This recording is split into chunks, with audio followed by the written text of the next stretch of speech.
guys, this is Kristen Murphy. Aaron Malcolmson. And we're from Wine Library, and we knew there are a lot of questions about the wine that's currently on CinderellaWine.com. It's a 2007 Kartauserhof Riesling Smaragd Achleiten. And forgive my German pronunciation because I speak French. Yes. So we were talking about this, and we want to give you some tasting notes. Austria, just like Germany, France, and even some things in the U.S., really great for Riesling.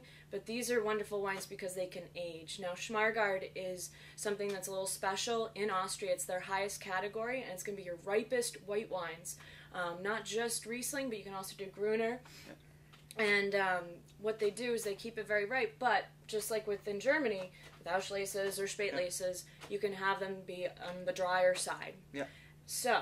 What I would also say is the benefit to Riesling, like Gewürztraminer and so forth, is they pair really well with a lot of food varieties, from spicy foods to your average, appetizer. Riesling really can cover a wide range of food and pair well with, with said foods. Really excited to get into this one because Kartauserhof makes a number of Rieslings, but they always get great ratings. I mean, the wines, like Kristen said, can age for a long time, and it really does benefit the consumer because we don't break the bank with this particular one. So, especially at the Cindy price. Exactly. Yeah, so, let's get into this. Everyone was wondering if it's sweet or dry. Welcome. And so, I think we get hung up on sweet or dry and sugar levels and everything, because you also have to factor in that there's acid that goes in, Absolutely. And so the acid levels in Riesling are very, very important. So you might have higher sugar levels, but it might not taste as sweet as you'd think. Exactly. So. Exactly. Well, immediately on the nose, I get a little lemon peel, almost a little bit of melon.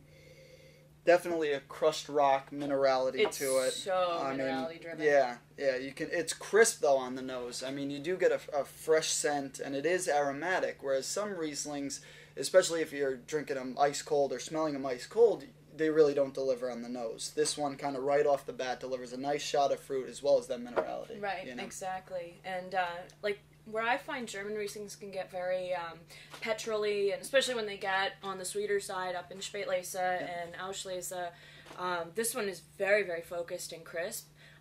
You don't get that auto body shop, petrol-y honeycomb thing going on here. It's a little different animal. Yeah, it also avoids, what I really can't stand is when Rieslings have a lot of sugar and you almost get a sucrosy, almost, fake sugar smell to them, where it's like, they made the wine and poured in 3 packets of Splenda, and that's where they get their sweetness, I'll put it in my coffee, not my wine. Exactly.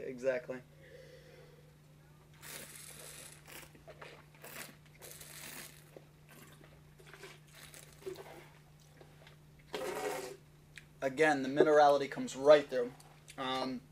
Definitely has acid, an acidic nature to it, but it's not tongue-cutting. No. Sometimes you try those Rieslings and it feels like somebody sawed your tongue in half and they, grip the sides of your palate, whereas this one does have, acid to it, but it's not overwhelming. Right, and I think that Smaragd, with the amount of sugar that was in it, kind of gives it a little bit more rounded feel, so that's why you'd see in the tasting notes, like, unctuous and a little bit rounder. Yep. Like Aaron was saying, it's not, super laser focused, so much acid that only a few people can handle it. Absolutely. No, I think on the palate it definitely delivers. It's got expressive notes to it. It's not overwhelming with the fruit, but it's certainly subtle and classy. I think drinking this warm is the right way to do it because the fruit is expressive and the minerality is right up front. You get a good sense of what the wine truly delivers. For us, it's good. For most of you guys, drink it cold. Yes. You'll enjoy it. Yeah, of course. But that being said, we do like to taste our whites at room temperature, and it's showing very well. So definitely, I think, merits the spectator score. Couldn't agree more. It's a great producer. It's a long, balanced wine. Long finish to it as well. As I was speaking, it really stayed on the sides of my tongue. So, definitely I recommend it. Excellent. Yeah. And definitely more on the drier side. Yeah. Oh, yeah, to answer that question, it is on the drier side. Definitely. All right. Thanks, guys. All right, thank you.